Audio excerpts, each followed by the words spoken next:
Naka-monitor po ba kayo sa naging Blue Ribbon hearing kanina at ano po ang nakita ninyong magandang kahinatnan doon sa muling pagbuhay? Akala ko nga ano tapos na kasi nabanggit yun ni Senator Erwin Tulfo, nagagawa na ng committee report tapos biglang balik ulit dito sa Senate Blue Ribbon investigation, Kong Mike. Alam mo, hindi ko nakita pa yung buo. May mga snippets ako na nakikita.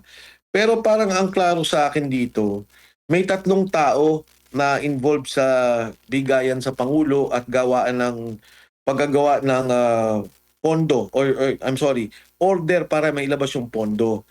Ang tatlong tumatanggap at nagdi-deliver ng pera ay si Yusek Jojo Cadiz na lumabas na sa issue na yan, si Yusek Traigib Olaybar, at saka si Yusek Adrian Bersamin. Makikita mo lumabas yan sa affidavit ni Bernardo, pinag-usapan ni Senator Ping Lacson nung kasi mag-privilege speech.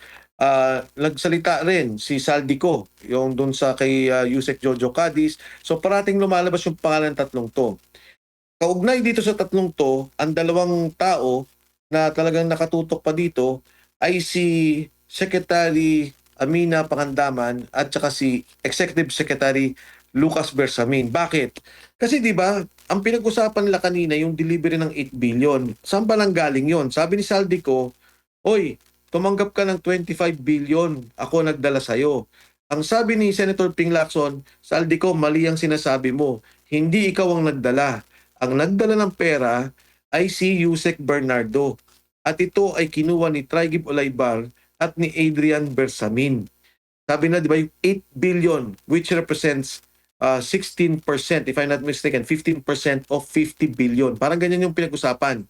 Tapos sinabi nun ni Bernardo, at sinabi din uh, ni, I'm not sure kung nabanggit ni Congressman Saldico, yung 30 billion ang nag-handle si Manny Bunuan.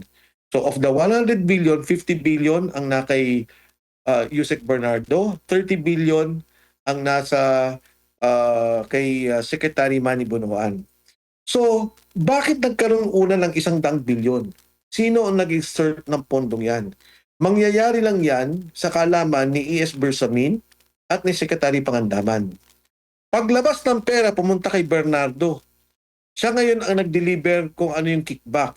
Ang sinasabi, 8 billion. Ang pinagdaanan, si Traigib Olaybar at si Adrian Bersamin. Ito ang dapat idugtong-dugtong.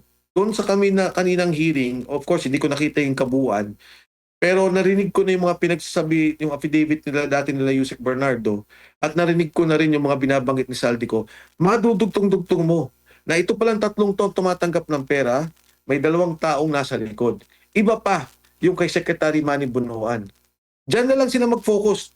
Makikita nila sino ang nag-insert ng pondo, paano nangyari yung kickback, at nasaan yung delivery. Pinag-usapan kanina yung Tamarin.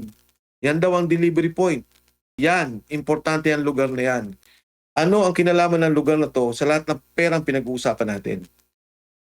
Opo, and yung sa usaping Cabral files din naman, bakit kaya hindi nila binusisi? Kasi additional information din yon na mapapalalim pa. Pero sa pagkakaalam natin na Kong Mike, maraming mga nababahala talaga dito Parang maraming mga forces na humahadlang as per ano na rin natin kay Congressman Leandro Leviste na pumipigil at natatakot maraming mga pahaging dito. Kaya nga kailangan na may tulong ito mula mismo sa government kung ito nga ba legit bubusisiin lang din naman isasama sa mga investigation. Di ko lang alam kung sa Kamara mabubuksan ba ito considering meron na ring naghain ng resolusyon para ito ay maimbestigahan. Alam mo, Admar, para sa akin, wala na tayong aasahan sa script ng gobyerno. Ilang beses ko na yan sinabi sa inyo, kahit na yung mga una pa nating interview, eto na yung yung script na nag-iiba. Hindi ko lang alam kung nagkaroon ng pagbabago na ngayon ang magiging mastermind na, di ba dati sabi ko si Saldico ang mastermind. Hindi ko lang alam kung ipipihit na nila to kay Speaker Martin Romualdez. Pero ang klaro sa akin sa lahat ng to, kung papakinggan mo lang yung hearing kanina at maging yung delivery ang pera, involved talaga ang Pangulo. Kung magkano ang nakuha niya, kung magkano ang hatian, hindi ko alam. Pero yung paglabas ng pera, pagpasok ng pera, pagkuha ng kickback at pag-deliver ng kickback, makikita mo yung mga tao dikit-dikit na kasama sa isyong to. Eh, hindi ba si Yusek Jojo Cadiz, di ba nagsabi nila contractor din siya. Pagkatapos may 100 million project sa Ilocos, sa kanila din yon. Eh bakit ngayon naibalik? Hindi ko na maintindihan kung ano nangyayari. Ito namang sabi nila nagsisinungaling si Saldico, bigla naman natanggal si E.S. Bersamin at saka Secretary Pangandaman. Alam mo, sa lahat ng Toad Bar at saka MJ, parati ko itong sinasabi sa mga tao eh. Oo, pwede niyong paligtasin to ng 2 taon. Pwedeng walang mangyari ng 2 taon, walang maging kaso. Pero pagkatapos ng 2 taon, kahit sino man ang maging pangulo natin, lalabas tong isyong to. Dahil ang perang yan, yung PhilHealth na pondo para pangkalusugan, kinuha nyo, nilagay nyo sa flood control. Yung flood control, Ghost Project, maraming namatay, maraming napinsala. Yung PDIC funds, kinuha nyo, nilagay nyo sa Ghost Project. Yung subway, na dapat matatapos sa 2028, napakaganda sana na proyekto to ng Pangulong Bongbong Marcos. Kinuha ninyo yung pondo, nag-iwang kayong kakarampot. Kung saan-saan nyo nilagay, flood control.